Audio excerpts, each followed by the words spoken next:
que a redenção significa para mim, difícil falar, né?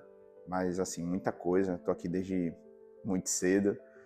Minha vida foi praticamente dedicada ao ministério e a redenção tem um significado especial para mim. Eu diria que a palavra que define esse significado é transformação, né? Tanto de vidas que eu vi sendo transformadas aqui nesta casa, me criou um amor muito grande, uma paixão pelo ministério e, acima de tudo, uma lealdade, que eu creio que é uma obra que veio do coração do Senhor. Então, é um significado indescritível e eu creio que é um ministério que vai alcançar muitas vidas ainda. Rapaz, usando um termômetro de pastor, né? Eu diria que, sendo bem sincero, eu encontrei uma igreja fria, sabe? Uma igreja com muita insegurança, muita incerteza, sem saber como seria o futuro, sem saber, né, como as coisas iriam proceder depois de tanta crise que a gente enfrentou, depois de tantos desafios. Então, eu diria que as coisas estavam um pouco fora de eixo, desorganizadas, no escuro, e tinha mais dúvidas do que certezas, mais perguntas do que respostas.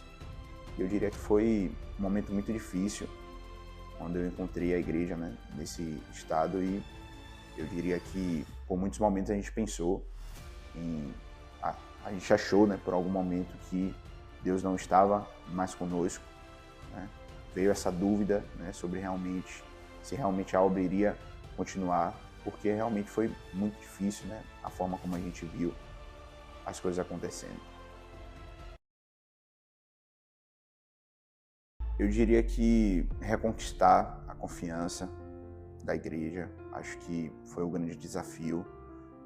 Depois de tudo que aconteceu, né, o tempo difícil que a gente passou, muitas coisas ruins vieram à tona. Então, o reconquistar a confiança, fazer as pessoas acreditarem em você, no seu trabalho, que Deus está com você, é sempre um desafio. É algo que vem com o tempo, é um trabalho de formiguinha, né, como dizem. Eu diria que também a parte financeira foi um desafio muito grande, né?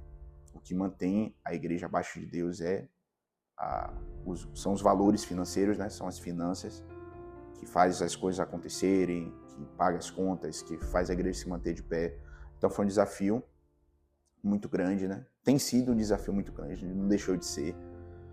E eu diria que a imagem também da redenção, preservar a redenção do contexto pessoal, sabe? Acredito que a redenção, ela independe das pessoas. A redenção é uma obra de Deus que pertence ao Senhor. Então, preservar essa imagem também foi um desafio grande. Tem sido também um desafio, né? Mas a gente está avançando com passos constantes para que a gente consiga superar esses desafios e que 2026 seja um ano, com certeza, de superação, de reconstrução, né?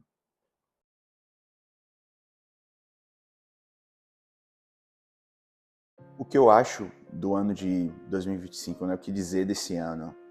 Como eu disse, foi um ano de muitos desafios. Foi um ano que a gente teve que superar muita coisa. Não começou da forma como a gente esperava, né? Na verdade, desde o final de 2024, desde a situação que teve com o nosso pastor Alex, acho que foi um desafio constante, crise atrás de crise, para a gente lidar, para a gente administrar.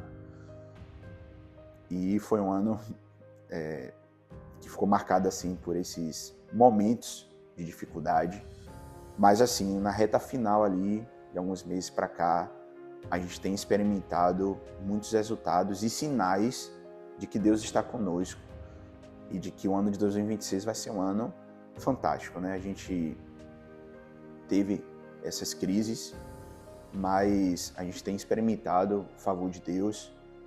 Algumas pessoas retornaram, algumas pessoas que tinham se esfriado se firmaram aqui no ministério, isso me deixou muito feliz. Muitas pessoas se renderam, né, a Jesus Cristo, se converteram aqui nesta casa, a gente ganhou muitas almas para Jesus, isso é o principal resultado, né? Muitos investimentos que a gente fez, mesmo em um tempo de crise, para o ministério crescer, a gente decidiu adquirir a transparência como um pilar importante na nossa gestão. Alguns avanços, né, que a gente teve, o culto de terça, os momentos ali de oração, o grande batismo, que também foi um momento muito marcante. Então, assim, são inúmeros resultados que eu diria que foi um ano difícil, foi um ano com muitos momentos ruins ali, de crise, mas eu posso dizer que é um ano que mostrou a nossa capacidade de permanecer firmes, mesmo com tantas adversidades, e mostrou nosso potencial para continuar crescendo e levando a palavra de Deus.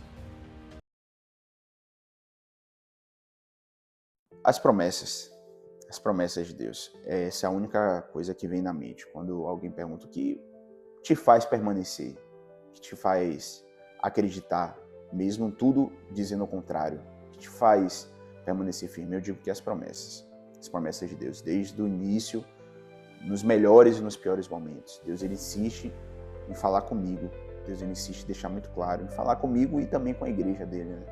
Que ele está no negócio, que ele acredita no meu potencial, ele acredita no potencial das pessoas que estão comigo. E eu diria que eu descobri um potencial em nós, né? Eu aprendi muito com todas as situações. Eu descobri que Deus ele me deu uma graça muito grande para superar as crises, para superar os desafios. E eu tenho me mantido resiliente, permanecido firme, mesmo diante de tudo que aconteceu. E Deus desenvolveu essa capacidade em mim. Eu dou toda a honra, toda a glória a Ele por isso. E as promessas têm me mantido firme. Deus ele tem deixado muito claro que Ele não abriu mão da redenção, que Ele não abriu mão das promessas que Ele fez, que Ele continua conosco, que o futuro vai ser muito grandioso, né? Outra coisa também que Deus ele sempre me trouxe à memória são os jovens da Bíblia, que mesmo não tendo tanta credibilidade, né, tanta aceitação, Ele escolheu e separou para grandes obras. Davi, por que não falar de Davi, né? Me veio muito à mente, mesmo jovem ali, adolescente, ele fez o que nenhum homem valente fez, nenhum guerreiro adulto fez. Jeremias também, o texto em que ele se julga incapaz por ser jovem, por ter pouca idade. Algumas pessoas vão dizer que Jeremias era ainda criança, né? E Deus disse que escolheu Jeremias, independente da idade dele. O rei Josias, que com 8 anos, né, assumiu o reinado de Israel, também é uma inspiração muito grande. Timóteo, Tito, que foram pastores, mesmo sendo jovens, designados ali por Paulo para pastorear igrejas. E por que não falar de Maria, né, mãe de Jesus, que era adolescente e recebeu essa missão tão especial. Então esses jovens da Bíblia me inspiraram, jovens que escolheram abraçar o chamado e mesmo tendo pouca idade, alcançaram grandes resultados, esses jovens escolhidos por Deus. E eu creio que eu sou um desses jovens também, e Deus me separou para uma grande obra, e ainda que tenho muita coisa ainda para aprender, eu estou muito confiante, visto os resultados que nós já tivemos, de que nós teremos resultados ainda melhores e que Deus está conosco, e Ele é o dono da obra e vai fazer a redenção crescer. Formação de líderes, com certeza. Preparar para o crescimento. O ano de 2026 vai ser um ano da gente estabelecer os fundamentos, vai ser um ano da gente preparar o terreno para que as coisas comecem a fluir. Eu creio que Deus ele tem muitos projetos com a redenção, tem muitos planos de fazer a redenção crescer muito. Ninguém me convence do contrário. A minha visão para a redenção é de crescimento que vocês não têm noção.